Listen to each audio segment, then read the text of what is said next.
Good morning, all. Good morning, sir. Good morning, sir. Yeah, good morning.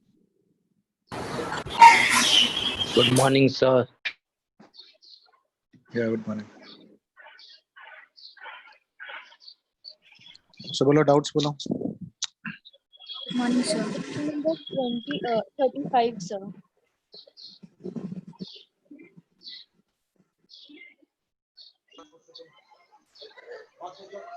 CUQ. CUQ 35. Yes.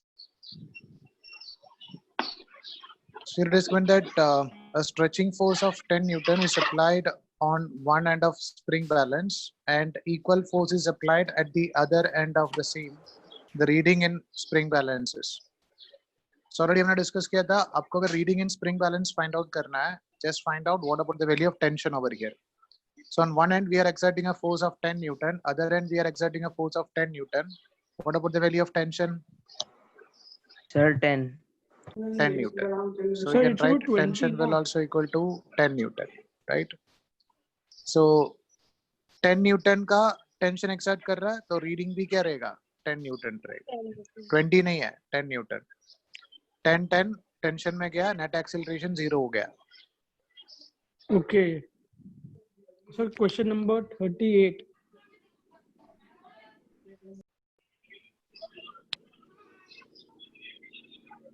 In the system shown in figure, M1 is greater than that of M2.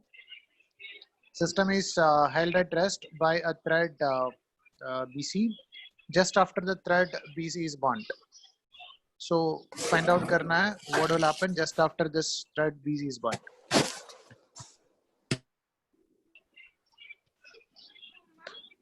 So first we can find out what about the forces acting on the system in this condition.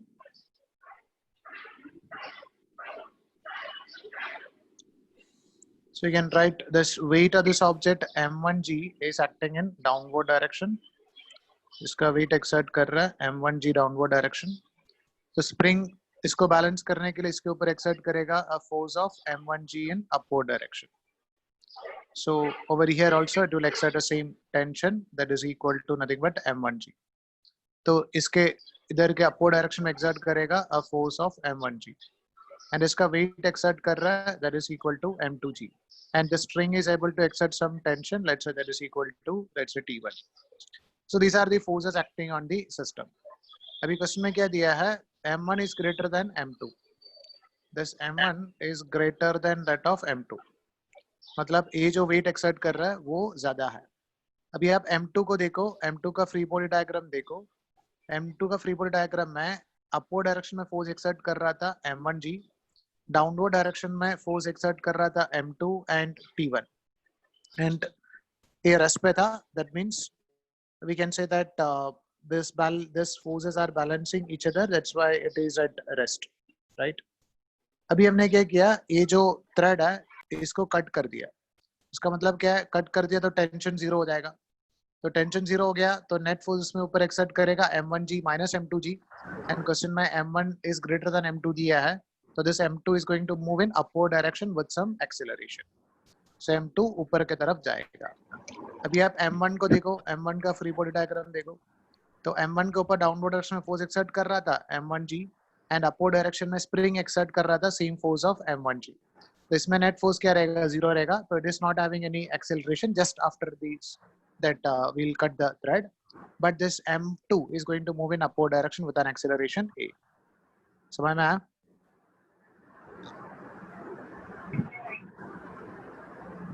Sir, but M1 will have a velocity na and no acceleration. मतलब constant Sir. velocity. वो उसके बाद वो नीचे गिरेगा. anyway तो नीचे गिरेगा just after cutting the string बोला है. मतलब उसके बाद क्या होगा? m2 ऊपर जाएगा तो स्प्रिंग थोड़ा स्लैक हो जाएगा, फिर वो m1 नीचे गिरेगा. तो they are asking just after the thread is burnt, मतलब t is equal to 0 तब में तो कुछ नहीं कंडीशन होगा. पूछ रहे. या t के बाद में नहीं. Good morning. तो sir तो 39. acceleration of m1 will be equal to 0. 0 first option. Acceleration of m2 will be downward. No, a upward रहेगा. Magnitude of acceleration of two block will be non-zero and unequal. नहीं No, equal है. एक का 0 होगा, एक का 0 होगा, एक का non-zero होगा. Magnitude of acceleration of both block will be like a दिया है. No, spring connect करके रखा है तो no. So only first option is correct. So question number 39. Sir, can you explain how it is first option? इसमें ये सुना था ये पार्ट. हाँ सर. तो m2 का फ्री बॉडी डायग्राम देख रहा है, तो m2 के ऊपर फोर्स एक्सर्ट कर रहा है m2g एंड m1g, और इधर एक टेंशन t था. अभी हमने इसको कट कर दिया, इसको कट किया तो t1 0 हो जाएगा. Yes sir. तो नेट फोर्स अपवर्ड डायरेक्शन में एक्सर्ट कर रहा है m1g. Because of this net force it is going to move in upward direction. Sir, 42. Yes तो sir. got it. m2 upward direction में जाएगा और m1 का ऊपर नेट फोर्स अभी भी 0 है. m1g is acting upward and m1g is acting downward. तो first mass is not, it will be at like acceleration 0 रहेगा. Second mass is going to move in upward direction with an acceleration a.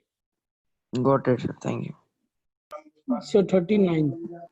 Sir बोलो बेटा. अगर यही diagram में अगर spring की जगह टेंशन मतलब स्ट्रिंग होती तो फिर वो हाँ. नीचे जाता था. हाँ तो वो नीचे जाएगा. yes. बिकॉज उसमें भी टेंशन का वैल्यू 0 हो जाएगा. तो Yes. जो मूव मतलब वो m1 m2 वाला सिस्टम हो जाएगा, फिर वो फोर्थ ऑप्शन सही हो जाएगा. हाँ. Is going to move with an acceleration of, ये मतलब ऐसा सिस्टम है.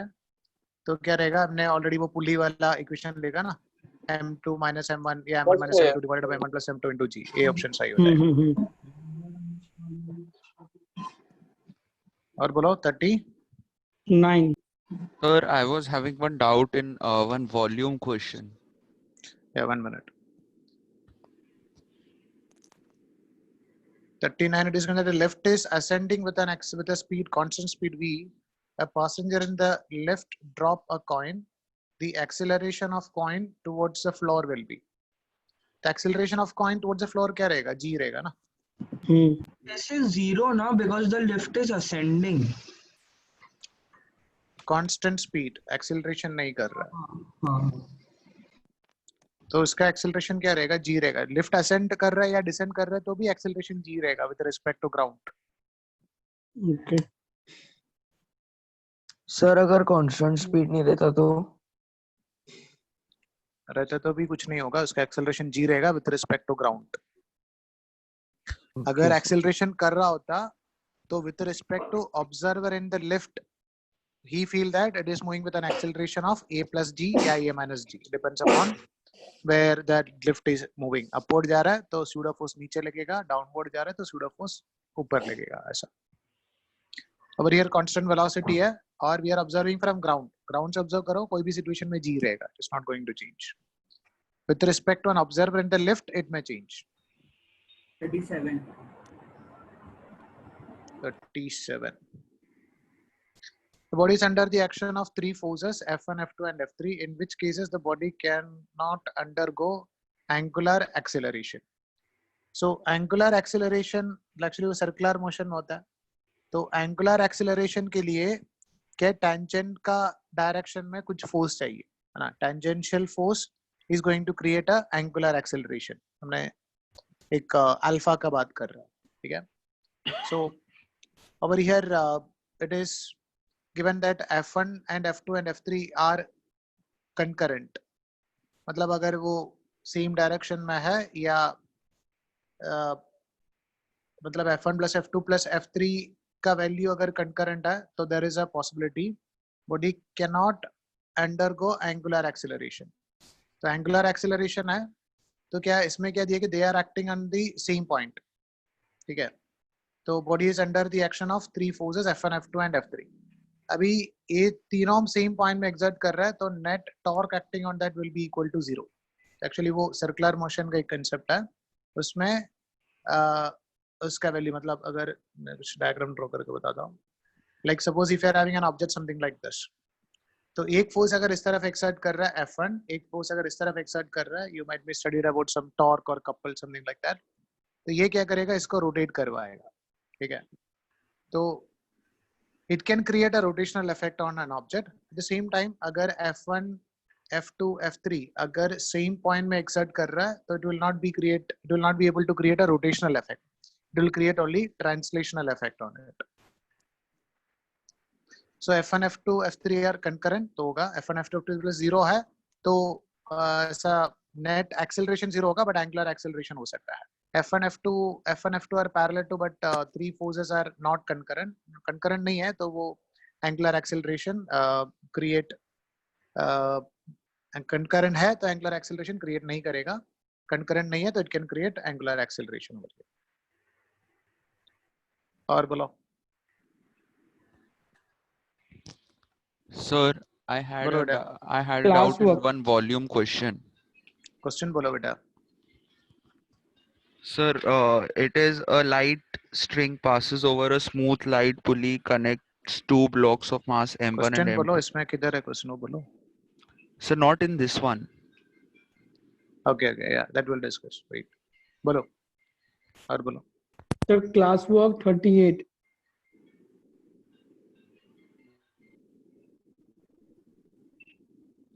CUQ में और कुछ क्वेश्चन में डाउट है? CUQ में और कुछ क्वेश्चन में डाउट है? 40? 40. It is given that a rotating platform for a stationary observer outside it is, तो rotating platform है, तो rotating platform is basically a non-inertial frame of reference हो गया. Rotating platform मतलब डायरेक्शन तो चेंज कर रहा है, Correct. डायरेक्शन चेंज कर रहा है तो it is an accelerating platform हो गया. Yes, ठीक है? sir. तो rotating platform for a stationary observer outside, but observer किधर है? Observer ground पे है. हाँ. तो अगर हम लोग दोनों सिचुएशन को कंसिडर करो, there is a rotating platform over here. अगर एक ऑब्जर्वर ये प्लेटफॉर्म में है और एक ऑब्जर्वर ग्राउंड पे है, तो जो ऑब्जर्वर प्लेटफॉर्म में है तो इसको ही इज अ stationary लगेगा. ऑब्जर्वर है, या तो he is in a non inertial frame of reference, but जो ऑब्जर्वर बाहर है he is in inertial frame of reference. Yes, got it. So we can write observer outside है तो he is an inertial frame of reference. Frame of reference accelerate नहीं कर रहा है. Okay, sir. At 34.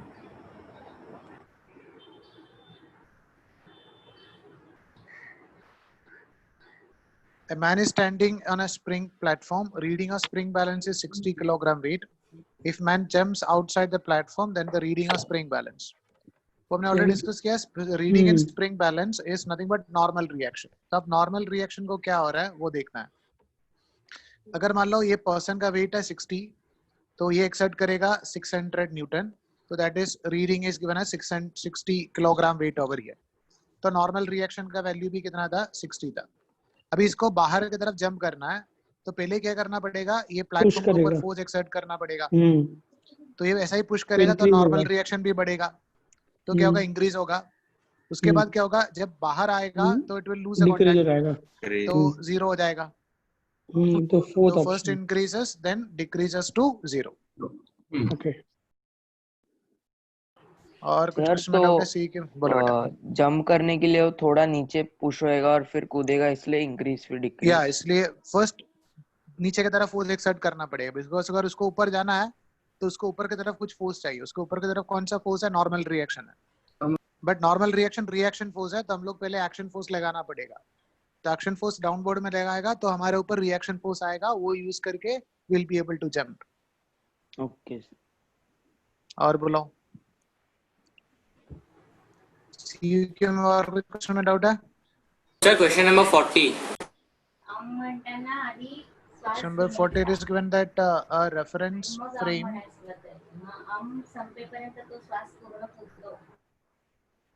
Sir a ये reference हुआ है frame attached to the earth with respect to an observer in spaces. So with respect to an observer outside earth is rotating, so earth is a non-inertial frame of reference, so is a non-inertial frame of reference, so हम लोग directly Newton's law apply नहीं कर सकता है because earth rotate कर रहा है, तो रोटेटिंग प्लेटफॉर्म मतलब वेलोसिटी का डायरेक्शन तो चेंज होता जा रहा है, it is a accelerating frame of reference, तो नॉन इनर्शियल है। तो सर्कुलर मोशन में स्यूडो फोर्स किधर लगेगा? सर्कुलर मोशन में कौन सा एक्सेलरेशन है उसका ऑपोजिट में, अगर आपने सुना होगा सेंट्रीपेटल एंड सेंट्रीफ्यूगल, तो सर्कुलर मोशन में जो ऑब्जेक्ट है उसका जो एक्सेलरेशन है वो सेंट्रीपेटल तरह, हमने नॉर्मल एक्सेलरेशन, रेडियल एक्सेलरेशन बोला ना, सेंट्रीपेटल एक्सेलरेशन, तो सेंट्रीपेटल एक्सेलरेशन का ऑपोजिट डायरेक्शन में, that is known as centrifugal acceleration या centrifugal force. So centrifugal force is a pseudo force in circular motion. और बोलो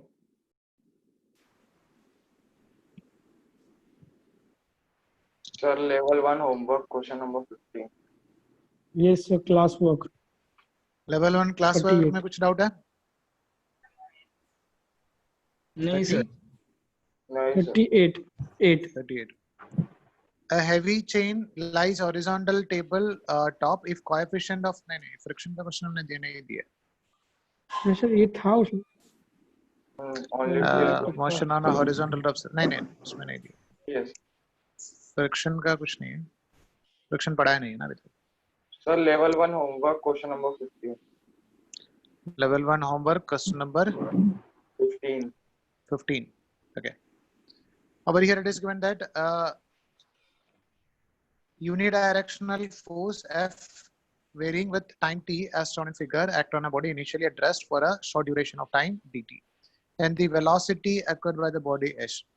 अभी देखो ये फोर्स टाइम ग्राफ है, तो अब देखना है area under force time graph किसका वैल्यू देगा, मोमेंटम, हाँ वही impulse, not moment, impulse, change in momentum, change in so अभी देखो इधर का जो एरिया है पॉजिटिव है, इधर का उतना एरिया नेगेटिव है, नेगेटिव है तो तो zero net change in momentum क्या रहेगा, जीरो रहेगा। जीरो। तो पहले देखो रेस्ट पे था, तो अभी भी मोमेंटम चेंज नहीं हो रहा है, मतलब velocity acquired by the body will be equal to zero, total change in momentum zero हो गया। और बोलो सर 28 द लास्ट क्वेश्चन जो आपने दिया। अरे F0 ये सब क्या है? F is a force, time is t is time, so force is varying as a function of time। F0 ये फोर्स का सबसे ज्यादा वैल्यू दिया है और इधर सबसे मिनिमम वैल्यू F0 ऐसा दिया है, मतलब ऐसा साइन कर्व जैसा वेरी कर रहा है। मान लो equation F is equal to F0 sin omega t, sin t ऐसा। सर 28 लोकली एरिया देखना है 28। Okay, sir. A person weighs 60 kilogram on a small boat of mass 140 kilogram, which is at rest, throws a 5 kilogram stone in a horizontal direction with a velocity of 14 meter per second. The velocity of boat immediately after thrown is. So over here, external force exert नहीं कर रहा. The person is exerting some force on that rock, and rock is exerting same force on the person. So over here, we can just consider that initially that system was at rest. तो M1 और M2 वाला system है वो rest पे था। The person weight 60 kilogram, मान लो ये person का वेट है 60 kilogram. A small boat of mass in a small boat of mass 140, तो ये बोट के अंदर है, तो दोनों मिला के क्या हो गया 200 का मास हो गया।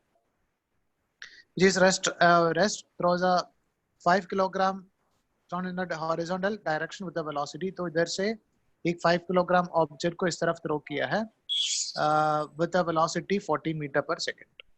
तो ये क्या करेगा, it should move in the opposite direction to balance this momentum because net momentum should be equal to 0 or initial momentum should be equal to final momentum.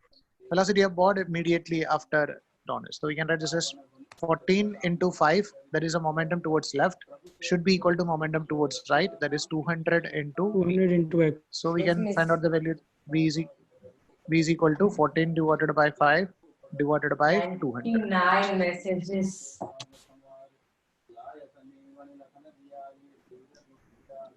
Yes sir. Yeah. Message बाद में पढ़ेंगे बेटा, अभी class देखो. No sir, वो मेरा भाई है ना, और उसका भी ऑनलाइन लेक्चर चल रहे हैं ना, तो उसके इसमें बहुत बच्चे मतलब मैसेज करते रहते हैं, तो वो बोल रहा था. So this is 0.35 velocity of what immediately after this will be equal to 0.35. और बोलो.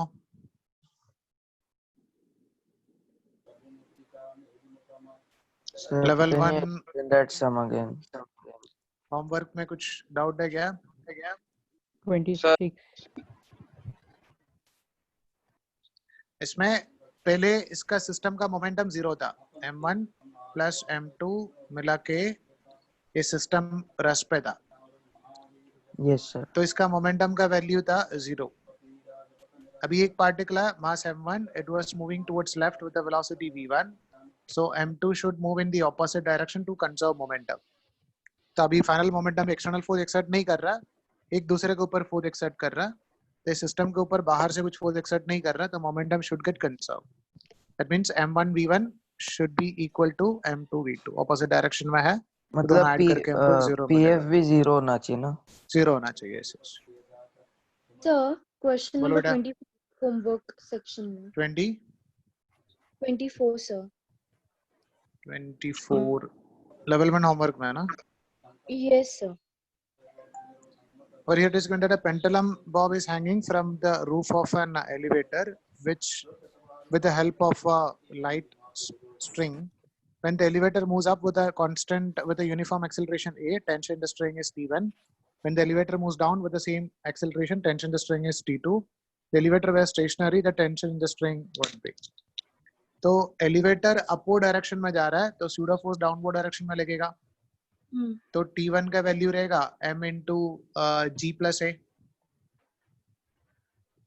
जब एलिवेटर डाउनवर्ड डायरेक्शन में जाएगा तो इसको g minus a. तो we can write if you are adding these two, हमको क्या चाहिए, mg चाहिए, रस पे है तो क्या रहेगा, mg रहेगा. तो mg का वैल्यू फाइंड आउट करना है, तो we can just add this one, t1 plus t2 by 2 equal to 2mg. तो mg का वैल्यू क्या रहेगा, t1 plus t2 divided by 2. Yes sir. Yeah. Yes sir. Sir ये टेंशन है ना while at rest? Yeah, this is mg when it is at rest. Sir मेरे को level 2 class work में डाउट था. Yes sir, level 2 class work question number 5. Question number 5. Over here it is given that f is equal to f naught into, force is varying as a function of time according to this equation, f naught into 1 minus e raised to minus t divided by t by lambda. ft graph is, तो force versus time का graph देखना है. ठीक है, ऐसा question में आप देखना है कि जो f और t का ग्राफ है, तो इसका जो स्लोप है वो क्या देगा, df by dt देगा. समझा? y और x का ग्राफ है तो स्लोप क्या रहेगा, dy by dx रहेगा. तो ऐसा f और t का ग्राफ है, slope will be equal to df by dt. तो स्लोप से आप फाइंड आउट कर सकता है इसका मतलब कर्व लाइन आएगा कि स्ट्रेट लाइन आएगा एग्जैक्ट. तो f is equal to f naught into 1 minus e raised to minus t raised to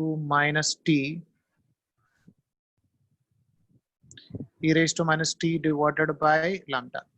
So we can write, अगर इसको differentiation कर दो with respect to time, so we'll get the value df by dt which is equal to f naught, तो एक constant है, 1 constant है, 1 का differentiation 0 हो गया, minus e raised to x का differentiation e raised to x ही होगा. उसके बाद हमने कौन सा टर्म को x कंसीडर किया है, उसको डिफरेंशिएशन करके मल्टीप्लाई करना है.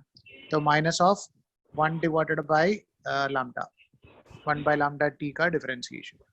तो df डिवाइडेड बाय dt का वैल्यू आपको मिलेगा f नॉट इनटू, ये माइनस माइनस पॉजिटिव हो जाएगा, f naught divided by lambda into e raise to minus t divided by lambda. तो अब देखो ये df बाय dt है वो कांस्टेंट नहीं है, because it is varying as a function of time. ये time के हिसाब से वो vary होते जा रहा है, right? अभी देखो t is equal to 0. t is equal to 0 मतलब e raised to 0, anything raised to 0 क्या रहता है? 1 रहता है. तो df by dt का वैल्यू क्या मिलेगा? f naught by lambda मिलेगा. And f naught by lambda we are getting a positive value. आप देखो df by dt का वैल्यू हमेशा पॉजिटिव आना चाहिए. तो एंड पॉजिटिव है और वेरी कर रहा है, तो वी कैन से दैट वो वेरी कर रहा है, तो ये ग्राफ तो नहीं है बिकॉज ऑफ स्ट्रेट लाइन नहीं आ सकता है, ये ग्राफ भी नहीं है. अभी ये ग्राफ में देखो इसका स्लोप नेगेटिव हो गया, बट हमारा जो स्लोप है वो पॉजिटिव है, तो ये भी नहीं है. तो ये ग्राफ होना चाहिए, मतलब it should be something like this, मतलब कर्व्ड लाइन होना चाहिए. एंड इन्फिनिटी में एट t इक्वल टू 0 कुछ वैल्यू था, जब इन्फिनिटी होगा तो आप देखो ये अगर t का वैल्यू हमने इन्फिनिटी पुट कर रहा है तो e raise to minus infinity क्या वो 0 हो जाएगा. तो दैट्स व्हाई दिस ग्राफ ऐसा आके वो मतलब हॉरिजॉन्टल आ रहा है, स्लोप का वैल्यू 0 पे आ रहा है. Got it? Sir f naught का क्या वैल्यू है? पता नहीं. f naught lambda are constant. Sir, 12th one. 7th one sir. Sir generally क्या है sir? f naught is a constant बेटा, वो कुछ भी हो सकता है, मुझे पता नहीं. 10 न्यूटन 20 न्यूटन ऐसा. Sir, 12th. 7th one also. Yeah. 12th one is given that 6 forces lying in the plane and forming an angle of 60 degree relative to one another are applied to the center of a homogeneous sphere with a mass 6 kilogram.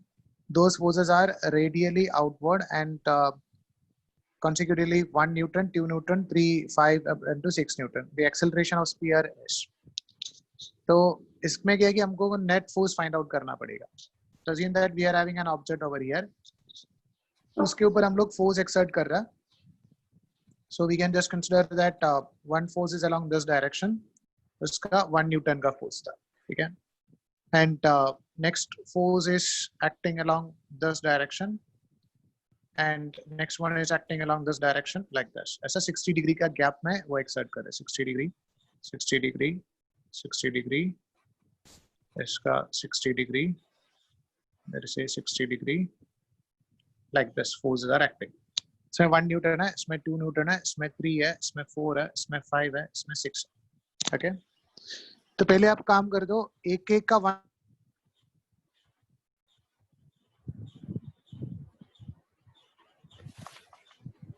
Hello, sir. Sir.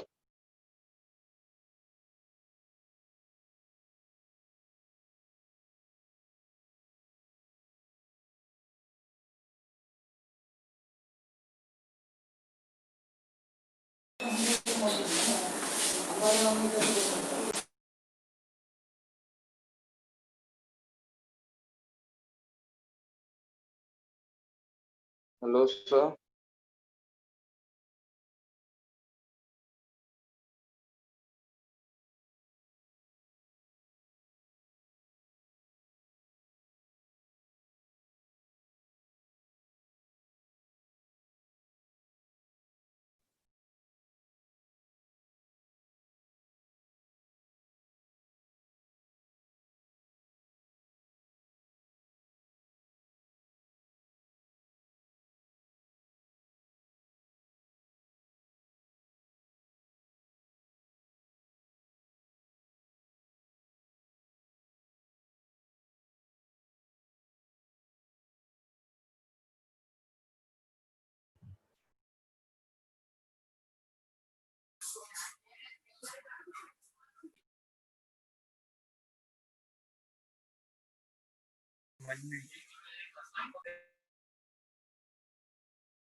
Are you able to see the screen?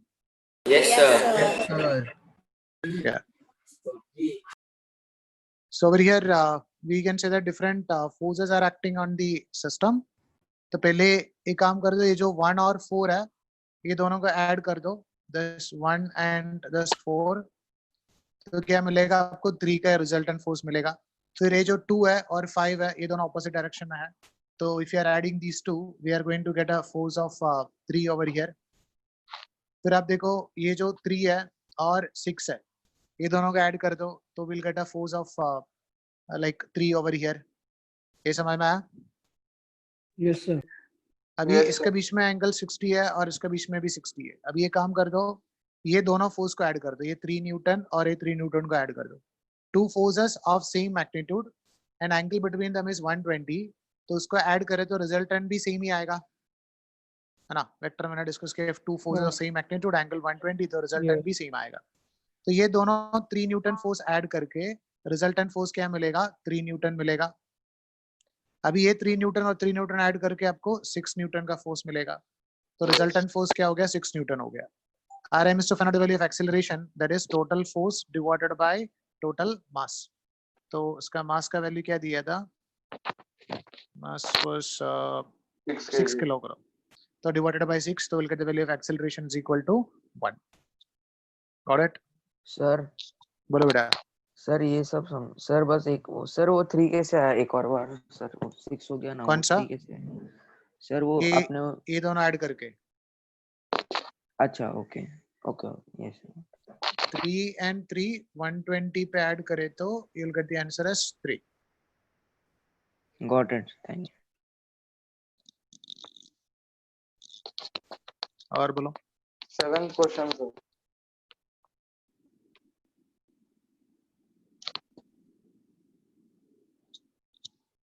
Seventh one is given that a horizontal jet of water coming out of a pipe of area of cross section 20 centimeter square hit a vertical wall with a velocity of 10 meter per second and rebounds with the same speed. The force exerted by the water on the wall is.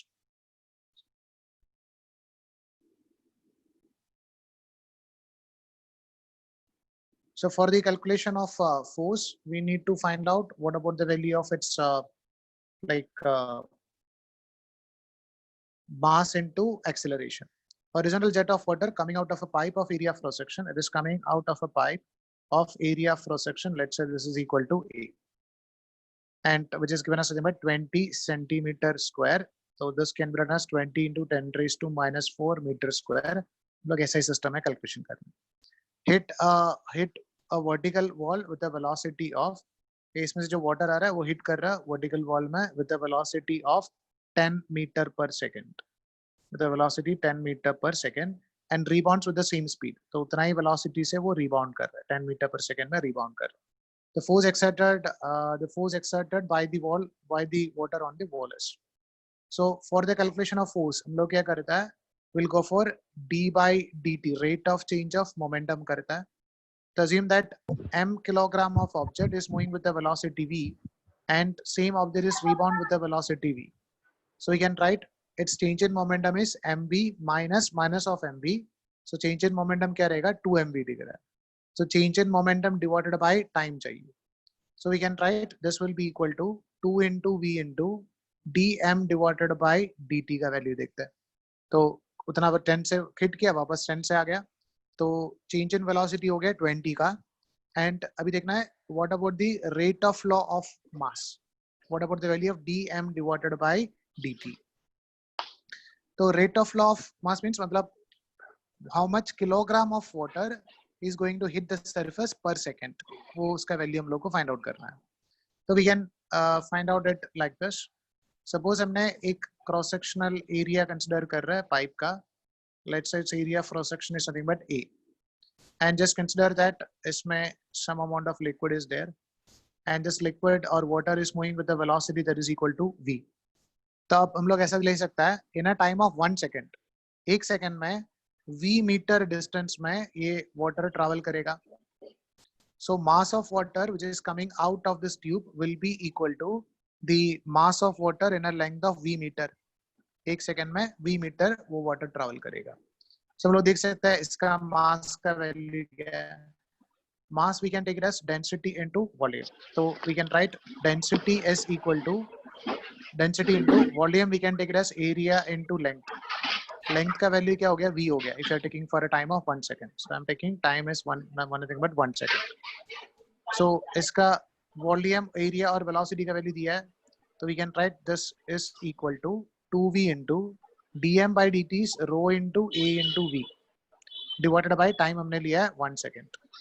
तो final answer क्या आएगा? रो a 2 row a v square divided by 1 or 2a rho v square is a value of this v over here and means this force over here.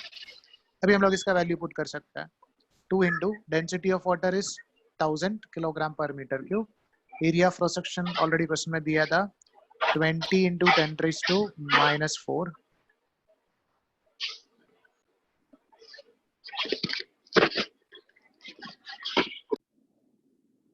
(20 into 10 raised to minus 4) into तो रो into v का value कितना था? v का value question में दिया था 10 metre पर second. So into 10 का square, that is 100. So this will give the value of net force acting on it. So 2 into 2 we can take it as 4. 4 into 10 raised to 5 6 तो 400. तो 400 Newton का force exert कर. समझ में आया? Any doubt? Sir density of water तो 1 रहती है. नहीं, डेंसिटी ऑफ वाटर इज 1 ग्राम पर centimetre cube. Yes 1000 kilogram per metre cube. हमने ऐसे सिस्टम में कर रहे हैं तो किलोग्राम पर मीटर क्यूब में वैल्यू लिखना है, ग्राम पर सेंटीमीटर क्यूब में नहीं. तो वो 10⁻³ किधर से आया? Density of water. Density of water is 1 ग्राम पर सेंटीमीटर क्यूब और 1000 किलोग्राम पर मीटर क्यूब. हम लोग ऐसे सिस्टम में कर रहे हैं तो मास का यूनिट किलोग्राम और वॉल्यूम का यूनिट मीटर क्यूब में आना चाहिए. Density of water is a constant, वो हम लोग को मतलब याद रखना पड़ेगा 1000 kilogram per metre cube.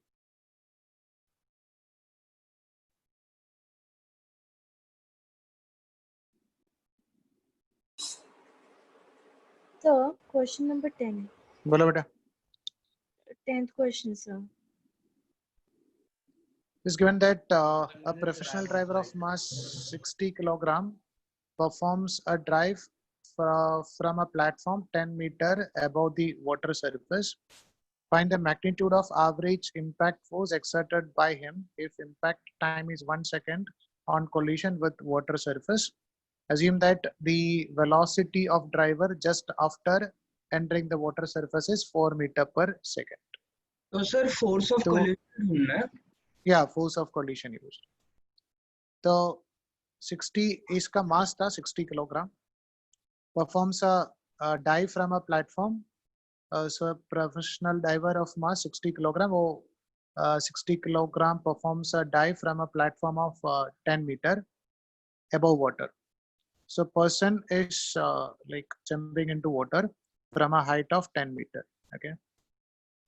So जब इधर आएगा तो इसका कुछ velocity रहेगा. वो velocity हम लोग find out कर सकता है.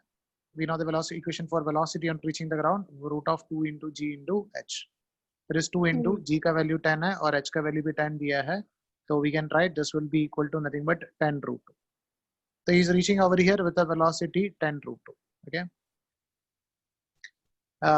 Find the magnitude of average impact force exerted by him if impact time is 1 second on collision with water surface. Assume that velocity of diver of just after entering the water surface is 4 meter per second. तो 10 root 2 meter per second में इसमें hit किया surface में. उसके बाद जब पानी के अंदर हो गया तो उसका velocity 4 meter per second हो. So we can find out the value of force acting on it. Force we can take it as mass into acceleration. Mass is given as 60. Acceleration we can take it as v minus u divided by t. तो final velocity हो गया 4 minus initial velocity हो गया that is 10 root 2 divided by time is taken as something but 1 second. 1 second for its collision. Yeah. So this will give the value of that force acting on it. Yeah, okay, sir. So this can be 60 into 4 minus root 2 का value 1.414 ले सकता है. 1.414 into 10 that is 14.14. Okay. So 14.14 minus 4 क्या 10.14 हो गया. So this will be 60 into 10.14. So 60 is 600 something or near to 600 as well. तो approximately अब 600 ले सकता है. 608.4. Yeah.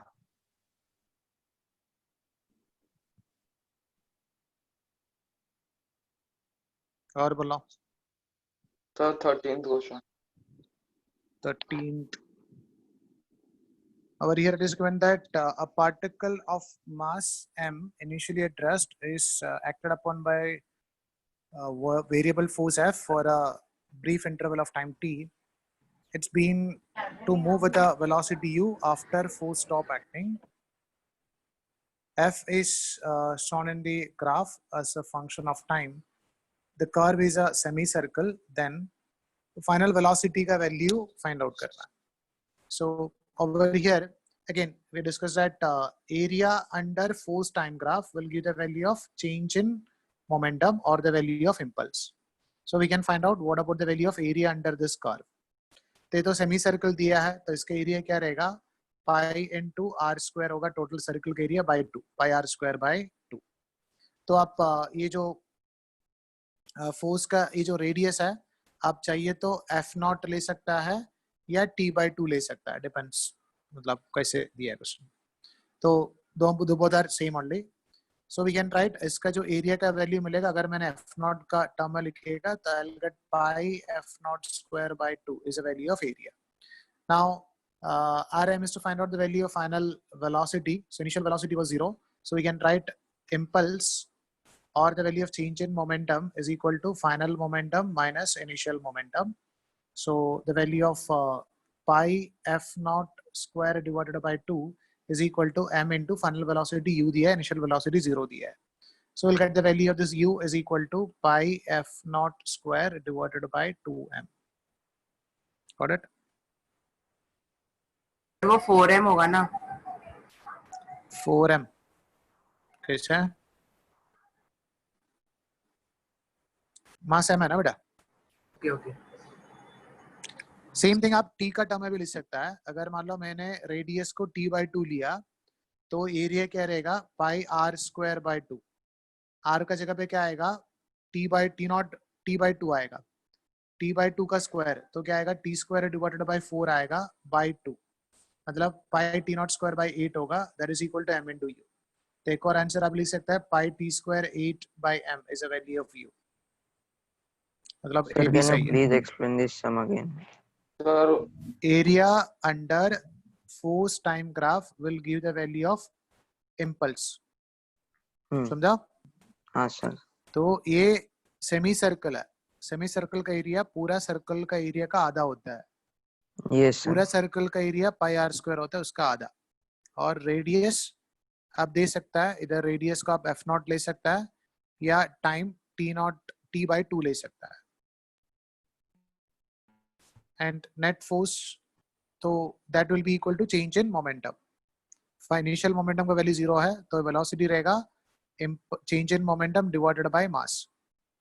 तो pi Okay f sir. Naught square by 2 Yes I got it. m और पाई टी स्क्वायर बाय 8m कोई भी एक. Got it. Thank you sir. Sir उन्होंने आंसर थर्ड ऑप्शन भी दिया है थर्ड ऑप्शन दिया है pi F naught T by 4m. F naught और टी का बीच में लिखना है रिलेशन. हाँ वो भी कर सकता है because F not is nothing but T by 2 अगर रेडियस आप इक्वेट करेगा तो. यस सर तो तीन आंसर राइट है. या 3 भी आ सकता है. सर एक एफ का टर्म है एक टी का टर्म है एफ और टी का टर्म है लिखा. बोलो बेटा. Sir question 15 Question 15. A block is placed on a frictionless surface in a gravity-free space. Sir तो ऐसा क्वेश्चन आया तो किसको टिक करने का And actually one option ही देता है वो I think गलती से जो multiple option है उसमें दिया होगा वरना otherwise they should ask which of the following option is wrong. मतलब fourth one को आप wrong बोल सकते हैं. जो भी क्वेश्चन में मिस्टेक है they will give a bonus mark for it. And इसमें कुछ प्रॉब्लम नहीं है because परसेंटाइल में मार्क्स आता है तो सबको सही मार्क्स बढ़ेगा तो परसेंटाइल में कुछ फर्क नहीं पड़ेगा. तो क्वेश्चन में कुछ इश्यूज है, do not make any difference to your marks in percentile. Next one, block is placed on a frictionless surface in a gravity-free space. A heavy string of mass m is connected and a force F is applied on the string. Then the tension at the middle of rope is. हमने already discuss किया था कोई भी question में आपको tension find out करना है तो क्या करना पड़ेगा. We need to consider it as like a block जैसा है उसको सेपरेट करके हम लोग को इसका आंसर फाइंड आउट करना पड़ेगा. ओके, तो कौन सा पॉइंट में टेंशन फाइंड आउट करना है? Our aim is to find out the value of tension at the mid point of this rope. तो आप इसका जो मिड पॉइंट है इसको दो पार्ट में डिवाइड करके लिखो. ये पार्ट हो गया ऑफ मास m/2 और इधर एक स्ट्रिंग अटैच करो. कौन सा पॉइंट में टेंशन फाइंड आउट करना है? उधर एक स्ट्रिंग अटैच करो. m/2. तो दूसरा जो पोर्शन है उसका भी मास हो गया m/2 एंड इसके ऊपर हमने एक्सर्ट कर रहा force F over here. Okay, now आपको कौन सा पॉइंट में टेंशन फाइंड आउट करना है? उधर स्ट्रिंग ड्रॉ किया और इधर का टेंशन फाइंड आउट करना है, उसमें T लिख दो. अभी हमको फाइंड आउट कर सकते हैं कितना एक्सेलरेशन से ये मूव कर रहा है. तो इसका एक्सेलरेशन होगा टोटल फोर्स एक्सर्ट कर रहा है F divided by total mass इसके ऊपर एक्सर्ट कर रहा है m plus m, total mass of system. This one is the acceleration. Now we can draw the free body diagram for any of this block and we can find out the value of T over here. अगर मान लो मैंने m/2 का free body diagram draw कर रहा है, तो इसके ऊपर राइट में फोर्स एक्सर्ट कर रहा है F और लेफ्ट में फोर्स एक्सर्ट कर रहा है tension. It is going to move with an acceleration A. So we can write the equation for it. As it is moving towards right, F minus T should be equal to mass into acceleration, m/2 into A. So we can write F minus T is equal to m/2 into A. A का value question में already दिया है. We can substitute the value of A over here. And Rm is to find out the value of T. So we can write T is equal to F minus m/2 into A. A का value हमने already find out किया. That is force F divided by capital letter M plus small letter m. So we can find out the value of T over here. This is F minus, we can write Fm divided by 2 times of m plus m. So we can write this T is equal to, of F को common ले लो, तो 2m plus m को आप LCM ले लो, तो it is 2 capital letter M plus 2 small letter m minus small letter m divided by 2 times of capital letter M plus small letter m. So this can be written as T is equal to F into this small letter m and one small letter m over here get cancelled. It is 2m plus small letter m divided by 2 times of m plus m. So this will be the value of tension over there. Got it? Okay, thank you, sir. तो कोई भी question ऐसा रॉप दिया है, कौन सा point में tension find out करना है और रॉप को कट करके दो अलग अलग ब्लॉक जैसा कंसीडर करना है, और कौन सा पॉइंट में टेंशन फाइंड आउट करना है उसके अक्रॉस स्ट्रिंग कनेक्ट करके रखना है. और बोलो. So question 16. Question 16. Sir, can you see the previous question, please, for a minute?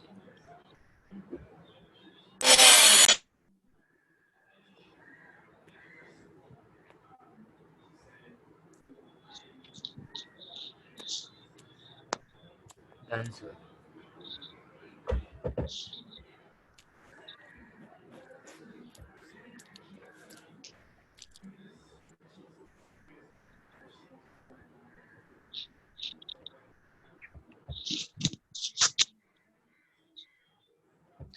In question number 16, it is given that a ball is suspended by a thread from the ceiling of a tram car. The brakes are applied and the speed of car changes uniformly from 36 km/h to 0 in 8 seconds. The angle by which the ball deviates from the vertical is.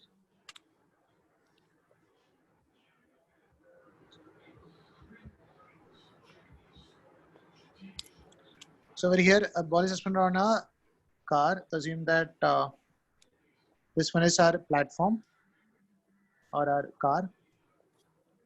By thread from a mallet is moving towards right with a velocity v से वो जा रहा था. Brakes are applied and the speed of car changes uniformly from 36. Brake apply किया है तो इसको right का direction में deceleration हो गया और left का direction में मान लो it is having acceleration. तो क्या होता है, इसमें एक object था, ये मतलब ये ऐसा था, thread के साथ attach करके रखा था. Now assume that there is an observer which is inside the car or inside this platform. So this observer is in a platform which is moving with acceleration or deceleration. So with respect to this observer, if you like to apply Newton's law, we need to consider that a pseudo force is acting on it. And direction of pseudo force will be opposite to the direction of acceleration. of reference frame and magnitude will be equal to the product of mass into acceleration of reference frame. सबको ma का एक pseudo force towards right consider करना पड़ेगा. Because of the pseudo force, we know that this object is going to move towards or right. तो क्या रहेगा कि ये थोड़ा आगे के तरफ डिस्प्लेस करके जाएगा because of this pseudo force. तो थोड़ा टाइम के बाद क्या है, इसका शेप ऐसा हो जाएगा because of the pseudo force ma. And इसका weight exert कर रहा है, that is equal to mg. Assume that tension developed in the string is T. Okay. Now our aim is to find out the angle by which the wall deviates from the vertical edge. हमको a angle find out करना है theta, और this will be equal to the same angle theta. हम लोग क्या करेगा? We can resolve this T into its components. Component of T along this direction is T cos theta. Component of T along this direction is T sin theta. Now it is an equilibrium with respect to the observer and the car. So you can write the value of T sin theta should be equal to ma, and the value of T cos theta should be equal to mg. If you are going for equation number 1 divided by 2, sin theta by cos theta will get as tan theta. Tan theta is equal to a divided by g. अभी हम देखते हैं a का value क्या है. a is equal to v minus u divided by t. v का value दिया है 0, u का वैल्यू दिया है it was 36 kilometer per hour. So 36 into 5 divided by 18 will get us 10 meter per second. Divided by time, time is given as nothing but 5 seconds. So we'll get the value of this acceleration is equal to nothing but 2. So we can write the value of this tan theta. Tan theta will be equal to a by g. A का value 2 है और g का value 10 है. तो tan theta का value हो गया 1 by 5. So we can write theta will be equal to tan inverse of 1 by 5. Got it? Yes, sir. Thanks.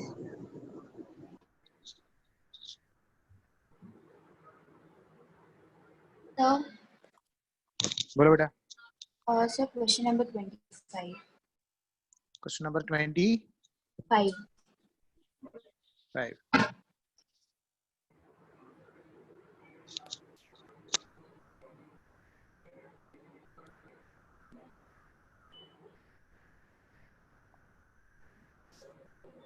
The following figure, pulley is massless and frictionless. There is no friction between the body and the floor. The acceleration produced in the body when it is displaced through a certain with a force P will be. So over here, अब देख सकता है इसके ऊपर हमने P का force exert कर रहा है. अभी क्वेश्चन में क्या दिया है, pulley is massless and frictionless. तो ये पुल्ली का मास 0 है तो फोर्स होता है मास इनटू एक्सेलरेशन. अगर मास 0 है तो उसके ऊपर नेट फोर्स हमेशा 0 होना चाहिए. ओके. तो just consider that tension in the string is equal to T. तो इधर भी टेंशन का वैल्यू T रहेगा. अभी इसके ऊपर नेट फोर्स 0 होना चाहिए. तो पुल्ली को देखो, राइट में फोर्स एक्सर्ट कर रहा है P, लेफ्ट में एक फोर्स एक्सर्ट कर रहा है T, और इधर भी फोर्स एक्सर्ट कर रहा है T. So we can write 2T is equal to P लिख सकता है. So T का वैल्यू क्या मिलेगा, P डिवाइडेड बाय 2 मिलेगा. अभी आप ये जो ब्लॉक ऑफ मास M देखो, ब्लॉक ऑफ मास M के ऊपर जो फोर्स एक्सर्ट कर रहा है, which is nothing but tension. Tension का वैल्यू क्या हो गया, P by 2 हो गया. And assume that is moving with an acceleration A. So we can write acceleration is equal to net force P by 2 by M. So P by 2M is a value of acceleration with which this block is moving. समझा? कोई भी massless pulley दिया है, किसका मास 0 है, उसका acceleration sir इसका net force 0 होना चाहिए. एंड सेम स्ट्रिंग में हर एक पॉइंट में टेंशन सेम ही रहेगा. और बोलो.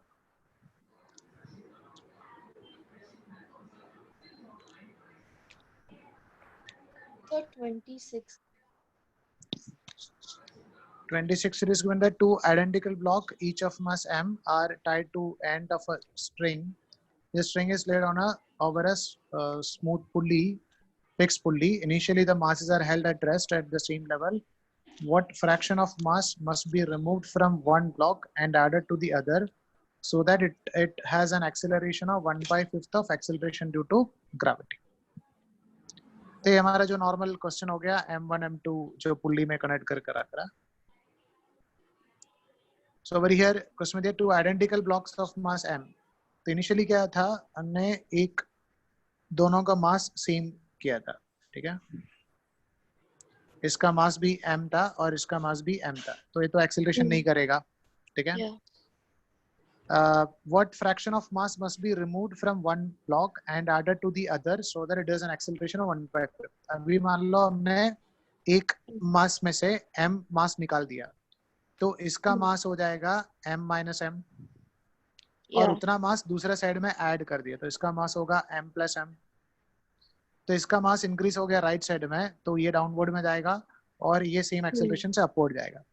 एंड हमको एक्सेलरेशन का इक्वेशन पता है, that is g into m1। अगर m1 और m2 का है तो क्या मिलेगा, क्या आंसर क्या आएगा, m1 minus m2 divided by m1 plus m2 था, ठीक है। Yeah. ने जो दो मास m1 और m2 पुली से कनेक्ट करके रखा है। तो अब इधर ये जो a का वैल्यू है वो क्या दिया है, g/5 दिया है, तो a का वैल्यू g/5 हो गया, g इंटू m1 का मास क्या हो गया, m प्लस m हो गया, माइनस Yes. m2 का मास क्या हो गया, m माइनस m हो गया, Yeah. Divided by m plus m minus m plus m plus m minus m.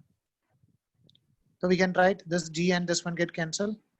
So we can write this equation is equal to 1 divided by 5 is equal to a minus m, and this minus m get cancelled, and this m and m becomes 2m divided by this this will be equal to 2m, 2 capital term आएगा, a smaller term get cancelled. Yeah. So this one and this one get cancelled, so the value of m should be equal to m divided by 5. तो हमने m/5 का मास उसमें से निकालना चाहिए। तो उसमें ये पूछा है what fraction of mass must be removed, तो कितना फ्रैक्शन निकालना चाहिए, 1/5 ऑफ पोर्शन निकालना चाहिए ना, Sir, 1/5 वी शुड रिमूव। बोलो बेटा। 42.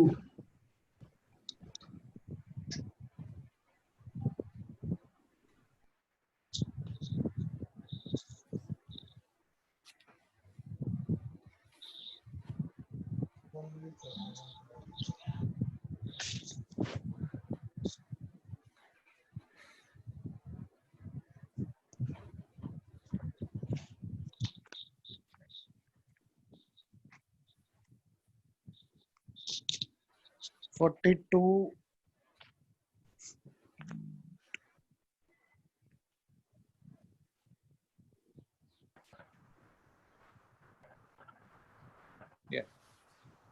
But here it is given that 1 Newton pendulum bob is held. 1 Newton pendulum bob का मीनिंग है उसका मास 1 न्यूटन है, ठीक है सर, इसका वेट 1 न्यूटन है। Okay.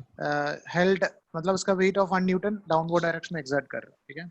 Okay, that sir. Is the meaning of that. तो न्यूटन दिया तो फोर्स ही रिप्रेजेंट कर रहा है, तो इसका जो m into g का जो वैल्यू है वो 1 न्यूटन है ऐसा, ठीक है। Okay.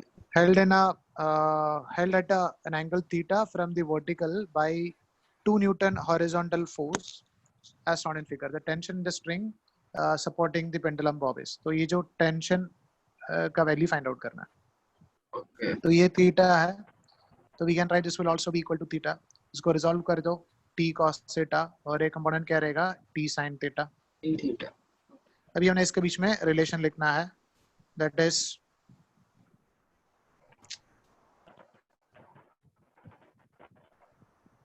we can write t cos theta. T cos theta should be equal to 1 and t sin theta should be equal to 2। ये समझ में आया? Yes, Because sir. f का वैल्यू 2 दिया है। हाँ, sir. अभी कोई भी क्वेश्चन में ऐसा time sin theta cos theta आ रहा है और उसको t का वैल्यू फाइंड आउट करना है, तो क्या करना पड़ेगा, पहले आप ये दोनों इक्वेशन को स्क्वायर करके ऐड कर दो, ठीक है। हाँ. तो इक्वेशन नंबर 1 का स्क्वायर प्लस इक्वेशन नंबर 2 का स्क्वायर। तो Okay. इक्वेशन नंबर 1 का स्क्वायर कर रहा है तो क्या आएगा, T square cos square theta plus T square sine square theta आएगा। Correct. तो time sine square theta plus cos square theta 1 हो जाएगा, Correct. तो इज इक्वल टू 1 प्लस 2 का स्क्वायर हो गया 4। 4. So T square will be equal to 5, तो T will be equal to √5। समझा? Yes, sir. समझा.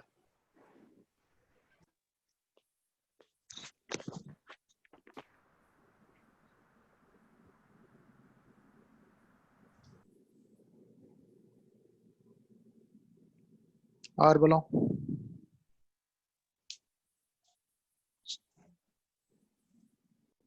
Sir, 52.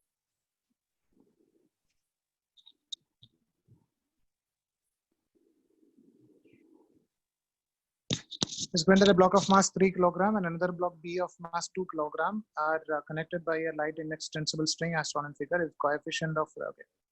ये फ्रिक्शन का क्वेश्चन है, हम बाद में करते हैं, ठीक है? और बोलो. So 35th question. 35th. 35th, yeah. All surfaces are smooth. Acceleration of mass m relative to wedge is. Okay.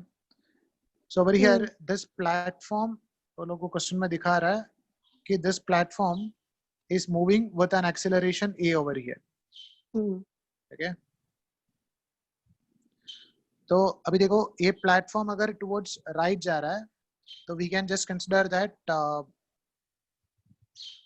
अभी देखो इसमें क्या बोला है, acceleration of mass m relative to wedge बोला है, ठीक है? Yeah. रिलेटिव टू वेज मतलब we should assume that there is an observer on the wedge. तो ऑब्जर्वर वेज पे है and observer is moving with an acceleration a. देखो a से एक्सेलरेशन कर रहा है. So Yes. observer is in a frame of reference which is moving with acceleration. So we need to consider a pseudo force in a direction opposite to the direction of acceleration. So ma का pseudo force assume करना पड़ेगा. Okay? Yeah. Now other than pseudo force, we can write the force acting on this object is nothing but weight of this object mg. Yes. Now we can resolve all the forces into components. mg का a वाला component होगा mg sin theta and this component होगा mg cos theta. ऐसा ma का भी component में resolve कर दो तो we can write component of ma along this direction. भी पहले हम लोग theta का value लिखते हैं. So अभी देखो this is making an angle theta with respect to this line, right? ये एंगल थीटा है तो ये एंगल भी थीटा रहेगा. तो ma का a वाला कंपोनेंट क्या रहेगा, ma cos थीटा रहेगा and this component will be equal to ma sin theta रहेगा. Got it? Other than that इसके ऊपर एक नॉर्मल रिएक्शन भी एक्सर्ट कर सकता है बाय द सरफेस, मतलब नॉर्मल रिएक्शन n भी एक्सर्ट कर. नाउ ये तो इंक्लाइन प्लेन के अंदर के तरफ तो नहीं जाएगा, तो इसका जो एक्सेलरेशन है वो ये डायरेक्शन में होगा. So we need to find out what about the value of acceleration along this direction. तब देखो down the inclined plane net force क्या क्या exert कर रहा है. एक तो mg sin theta exert कर रहा है plus ma cos theta exert कर रहा है. So is the value of net force divided by mass करेगा तो we will get the value of its acceleration. This acceleration will be equal to g sin theta plus a cos theta. Got it? Yes. जब पर ये option नहीं है. अच्छा है ना सेकंड ऑप्शन. अच्छा हाँ. Sir, question number 50. Question number 50. Not in the homework. It is not in the homework. तो फ्रिक्शन का है ना. बट नहीं है. फ्रिक्शन हमने पढ़ा नहीं होता. वही तो फ्रिक्शन का है वो शायद से.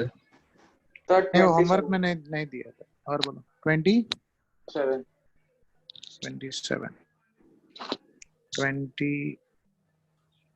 yeah. In the given arrangement, n number of equal masses are connected by a string of negligible mass. The tension in the string connected to nth mass is. So tension in the string connected to nth mass is. हम लोगों को क्या find out करना है, tension over here find out करना है. Got it? तो उसके बीच में स्ट्रिंग कनेक्ट करो और इधर का टेंशन को T मान लो. अभी देखो इधर इसका फेवरेट डायग्राम क्या बोला बेटा? ऊपर वाले सब मासेस में टेंशन सेम रहेगा क्या, क्योंकि मास सेम है इसलिए? नहीं वो सब मिला के एक ही मास लेना है. हम लोग क्या करता है, किधर आपको टेंशन फाइंड आउट करना है उसका एक ब्लॉक, बाकी सब मिला के एक ब्लॉक कर दो. जब आप इसको ऐसा कर दो, ये पूरा मिला के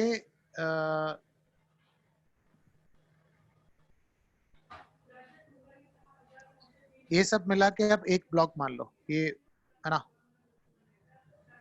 Got it? और उसका मास क्या रहेगा, n-1 ब्लॉक्स उधर रखा है, तो n-1 इंटू m मिलेगा। ये समझ में आया? सर यस ये n-1 into m क्या रहा? टेंशन सर ना? पर इसको एक M- ब्लॉक क्यों किया आपने कंसीडर?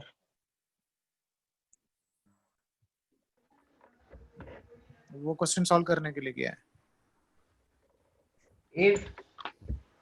सो ओवर हियर इसका ये इसको एक मास मान लो m। नॉर्मली हम लोग क्या करता है, किधर आपको टेंशन फाइंड आउट करना है उसमें स्ट्रिंग कनेक्ट करेगा, बाकी सब ब्लॉक को मिला के एक मान लो।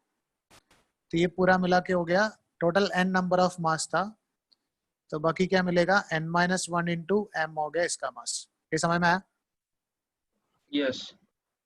एक स्मूथ सरफेस पे रखा है and this is connected by using a string and passing over a pulley, and ये दूसरा एक ब्लॉक ऑफ मास m के साथ अटैच करके रखा है। तो पहले आपको फाइंड आउट करना होता है ये पूरा सिस्टम का एक्सेलरेशन क्या है। It is moving with an acceleration a and this is moving with an acceleration a।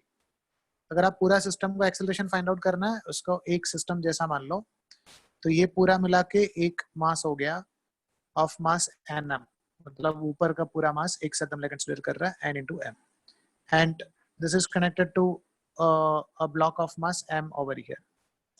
तो आप देख सकते हैं पूरा सिस्टम का एक्सेलरेशन, मतलब ईच एंड एवरी ब्लॉक कितना एक्सेलरेशन से मूव कर रहा है। अगर ये a से एक्सेलरेशन कर रहा है, तो this is going to move downward direction with an acceleration a। So we can write the forces acting on this। इसमें weight exert करेगा mg और इसमें भी weight exert करेगा, बट इसको कुछ कंपोनेंट नहीं आएगा। This will be equal to nmg, and इसमें जो टेंशन है उसको t मान लो, इसमें जो टेंशन है उसको भी आप t मान लो। Now we can write the equation for it। इसके लिए इक्वेशन होगा this is mg minus t is equal to m into a, equation number 1। We can write the equation for this, that is t is equal to n into m into a, equation number 2, right? तो इसके लिए equation हो गया और ये इसके लिए equation हो गया। Now we can add this one so that हमको acceleration का वैल्यू मिलेगा। तो this is mg is equal to a को कॉमन लिया तो this will a और m को कॉमन ले सकता है, तो this will be equal to n plus 1 into ma। तो we can cancel this m and this m, तो a का वैल्यू मिलेगा g divided by n plus 1। तो g by n plus 1 is the value of acceleration। So we can find out what about the value of tension over here by drawing free body diagram for this। तो जो block of mass m है, उसके ऊपर tension exert कर रहा है t and it is moving with an acceleration a, and acceleration का value हमने फाइंड आउट किया था, that acceleration was g divided by n plus 1। This acceleration is g divided by n plus 1। So net force is equal to mass into acceleration, m into g divided by n plus 1। So this will be the value of tension over there। Sir Alright, बोलो बेटा। Sir वो diagram बताओ ना, एक minute, एक doubt है उसमें। Sir जो राइट साइड का बोलो। नीचे वो मास एन एम से तो कम रहेगा ना, तो वो नीचे कैसे जा रहा है? इसका बात कर रहा है? नहीं सर, राइट वाले नहीं साइड। नहीं नहीं नहीं, ये इसका मास कितना भी कम हो ये नीचे ही जाएगा ना, बिकॉज इधर वो वर्टिकली कुछ फोर्स एक्सर्ट नहीं कर रहा है, हॉरिजॉन्टल सरफेस में रखा है, yes yes yes. Horizontal smooth surface में रखा है। अगर ये भी पुल्ली का दूसरा साइड में है तो नहीं जाएगा, ऐसा सिचुएशन नहीं है, इधर हॉरिजॉन्टल में रखा है। Yes sir, got it.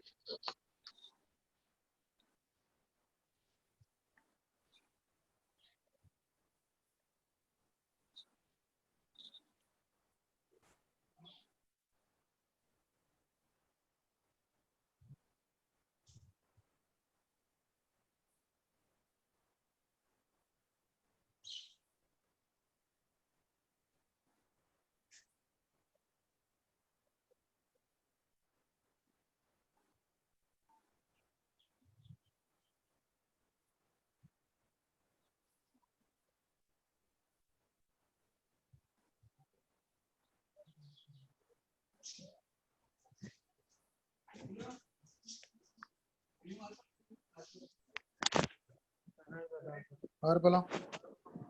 नहीं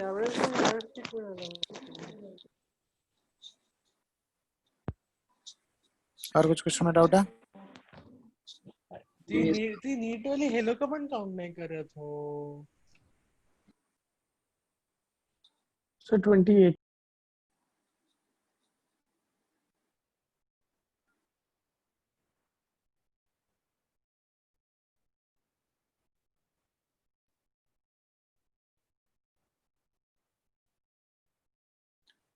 28 is when that a 40 Newton block is supported by two rods. One drop is horizontal and other makes an angle 30° with the ceiling. Tension in the rope attached to the ceiling is approximately. So we are having a block of mass 40 Newton, but of weight 40 Newton. तो इसका जो weight है 40 Newton downward direction में exert कर रहा है. One rope is horizontal, one drop एक drop तो horizontal है ऐसा है, and other makes an angle 30° with the ceiling. एक तो ऐसा है, it is making an angle 30° with ceiling. मतलब ये ceiling से 30° बना रहा है, तो ये angle क्या रहेगा 60° रहेगा. So we can write this angle should also be equal to 60°. So we can resolve into two components. ये tension along this direction होगा T cos 60.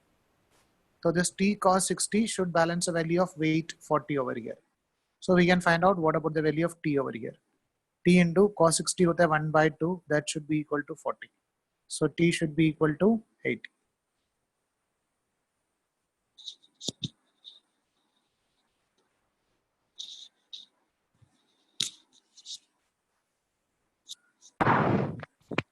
Sir, 31.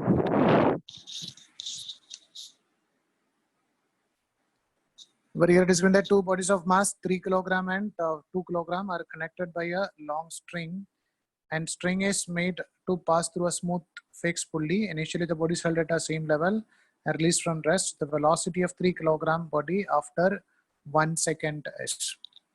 एक का मास दिया 3, दूसरा का मास दिया 2. तो पुल्ली से पास हो रहा है, तो एक्सेलरेशन का इक्वेशन होता है m1 minus m2 divided by m1 plus m2 into g. तो एक का मास हो गया 3, दूसरा का हो गया 2 by 5 into 10. So we'll get this is equal to nothing but 2. तो उसका एक्सेलरेशन हो गया 2 meter per second square. The velocity of after 1 second पूछा है, तो we can use that equation v is equal to u plus 80. Initial velocity is 0, acceleration is find out get 2, and time is 1 second. So velocity will be equal to 2 meter per second.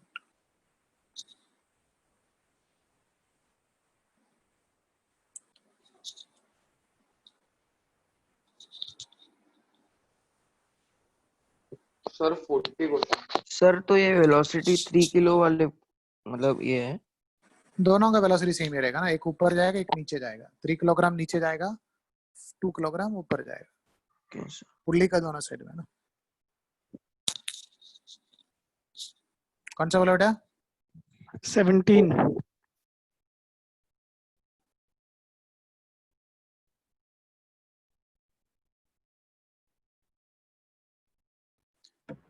Sir, the block is बोलो बेटा.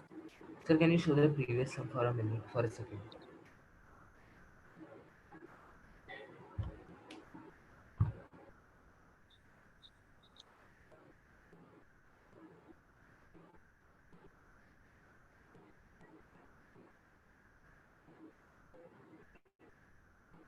Done, sir.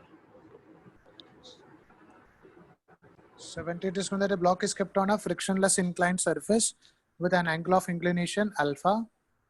The incline is given an acceleration a to keep the block stationary. Then a is equal to. अभी हमको पता है normal situation में ए block को रखेगा तो इंक्लाइन प्लेन में स्लाइड होके जाएगा, ठीक है. अब ये स्लाइड नहीं हो रहा है because we are accelerating this surface towards right with an acceleration a. So you just consider that there is an observer which is on the inclined plane. An inclined plane is moving with an acceleration a towards right. तो उसके ऊपर pseudo force लगेगा ma in a direction opposite to the direction of acceleration of reference frame.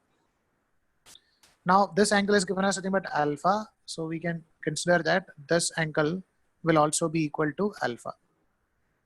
तो हम लोग जो ma है उसको कंपोनेंट में रिजॉल्व कर सकता है. ma का a वाला कंपोनेंट हो गया ma cos alpha और ये वाला कंपोनेंट होगा ma sin alpha. Other than that, weight of this object is exerting mg. mg को हमने दो कंपोनेंट में रिजॉल्व कर सकता है हमेशा. along the inclined plane component होगा mg sin alpha और एक कंपोनेंट होगा ये डायरेक्शन में that will be equal to mg cos alpha और एक फोर्स होगा normal reaction n over here. अभी क्वेश्चन में दिया है अभी ये ब्लॉक मूव नहीं कर रहा. ये ब्लॉक मूव नहीं कर रहा मतलब net force should be equal to 0 the net force down the inclined plane है mg sin alpha. That should be equal to force acting in upward direction by pseudo force, that is ma cos alpha. So we can write the value of acceleration a ढूंढना है. A should be equal to g sin alpha by cos alpha, that we can take it as tan alpha. So it should move with an acceleration that is equal to g tan alpha. Got it? Sir, बोलो बेटा.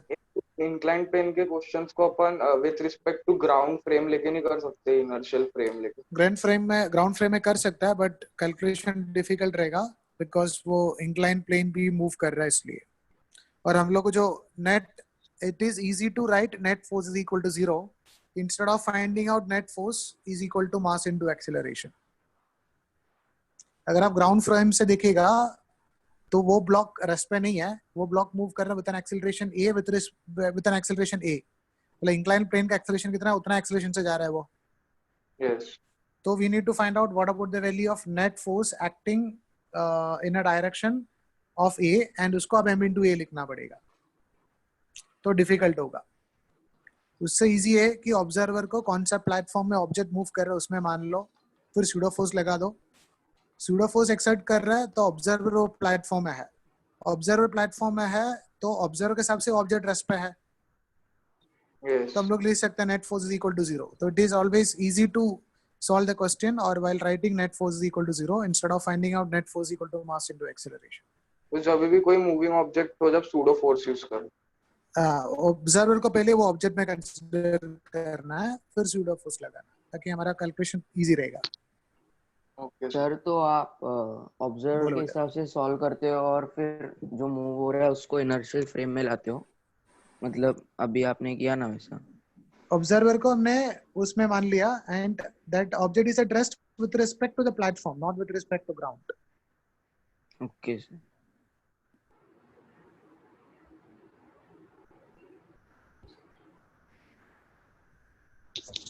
और कुछ question doubt है?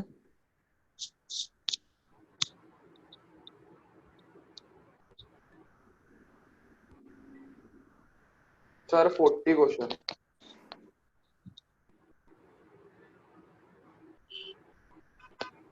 40.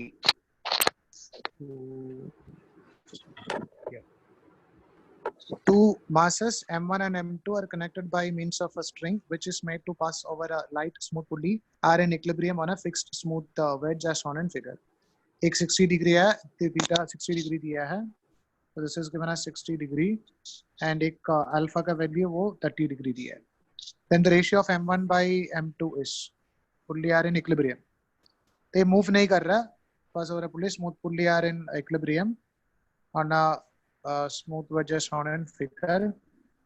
ये move नहीं कर रहा तो m1 और m2 में रिलेशन फाइंड आउट कर रहे हैं. अब ये देख सकता है कि इसका जो वेट का कंपोनेंट आएगा ये डायरेक्शन में, I am directly writing this will be equal to m2g sin, ये एंगल 30 डिग्री दिया तो sin 30 रहेगा.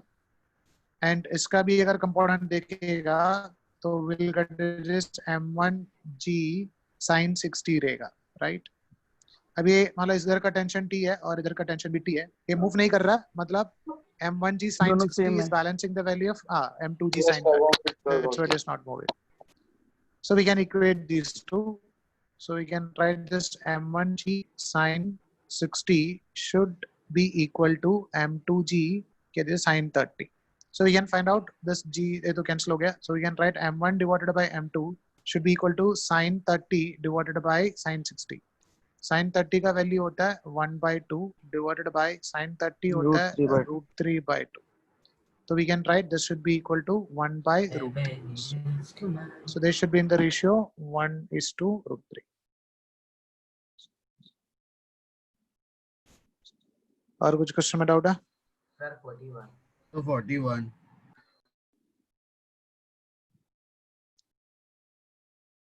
Over here, if it is given that if O is at equilibrium, then the value of tension T1 and T2 respectively, वो is at equilibrium. The net force उसमें 0 है, तो T1 and T2, then the value of tension T1 and T2 respectively. तो हम लोग इसको जो Lami's theorem discuss किया उसमें से कर सकता है, या अभी देखो 150 हाँ है सर ये किया था टेस्ट में कर सकते. और ये क्या रहेगा 150 और ये 30 डिग्री रहेगा, है ना। सो नहीं 150 टोटल नहीं 180 थोड़ी ना है। नहीं 180 नहीं, सर 60 होगा ये वो। 60 है तो ये 60 डिग्री है, ये हाँ 60 है ना, 210 होगा सर। ये 60 डिग्री, तो 210 रहेगा, तो बाकी एंकल है वो साइड पे रहेगा। Now we can directly apply for और जो लामिस थियरम हमने डिस्कस किया था वो यूज करके डायरेक्टली हम लोग इसका वैल्यू लिख सकता है। सर इसमें उन लोगों का कंपाउंड फॉर्म करके कर सकते हैं ना? क्या बोला बेटा? सर इसमें हम लोग उन लोगों का अपना कॉम्प्लीमेंट्री मतलब वो हाँ वो रूल। कंपोनेंट में रिजॉल्व करके कर हाँ सकता है। तो कंपोनेंट में। अभी क्या T1 भी रिजॉल्व करना पड़ेगा, T2 भी रिजॉल्व करना पड़ेगा, है ना, तो थोड़ा लेंथी रहेगा, या डायरेक्टली आप लिख सकता है। इसका भी कह रहा है 150 डिग्री रहेगा, तो आप ऐसा लिख सकता है वो लामिस थ्योरम यूज करके T1 का ऑपोजिट जो एंगल है वो क्या रहेगा 60 degree, T1 divided by sin 60 should equal to, अभी कौन सा है ये जो A T2 है उसका ऑपोजिट T2 by एंगल है sin which is 150. This is sin 150, that will be equal to, ये जो फोर्स है वो 20 दिया है, 20 divided by sin 150, sin 150. So we can find out the value of T1 and T2 over here. Sir T2 तो 20 होगा ना 2 और 3 को इक्वेट करके। ये sin हाँ T2 150 तो 150 T2 तो 20 हो गया, एंड T1 का वैल्यू क्या हो गया 10 हो गया।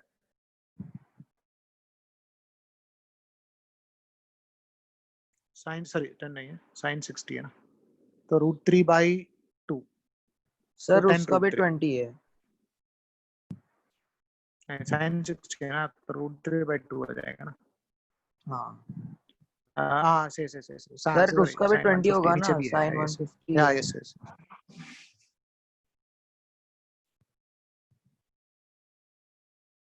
sin 150 को आप sin 150 90 प्लस 60 लिख दो तो cos 60 पे आ जाएगा, तो 1/2 हो जाएगा, तो √3 पे आएगा, 20 √3 पे आएगा। हाँ 20 सॉरी सर 20।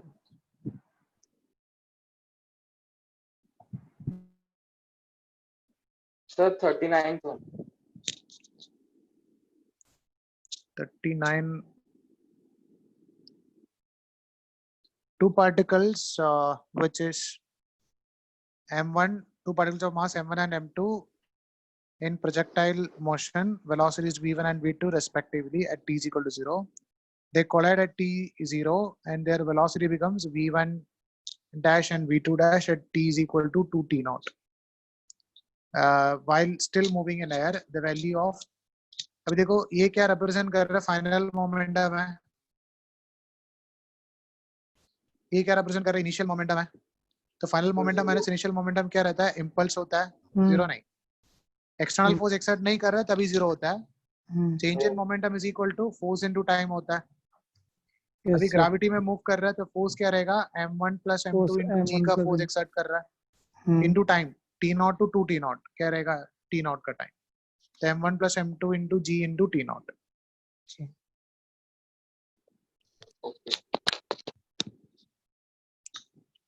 अब क्या बोल रहे थे बेटा, कुछ वेलोसिटी सॉरी वॉल्यूम का कुछ समय क्या है, सम बोलो।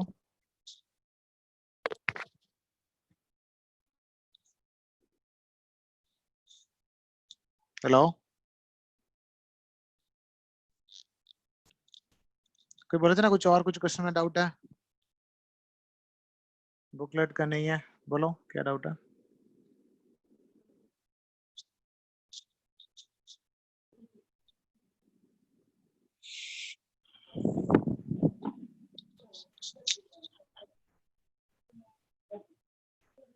और इसमें और कुछ क्वेश्चन में डाउट है? Yes sir 47 not in the homework, homework में नहीं हो रहा।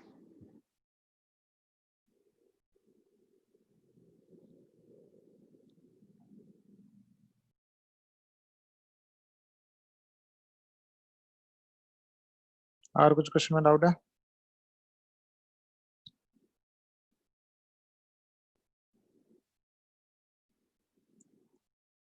Okay, then we'll continue next class. Thank you.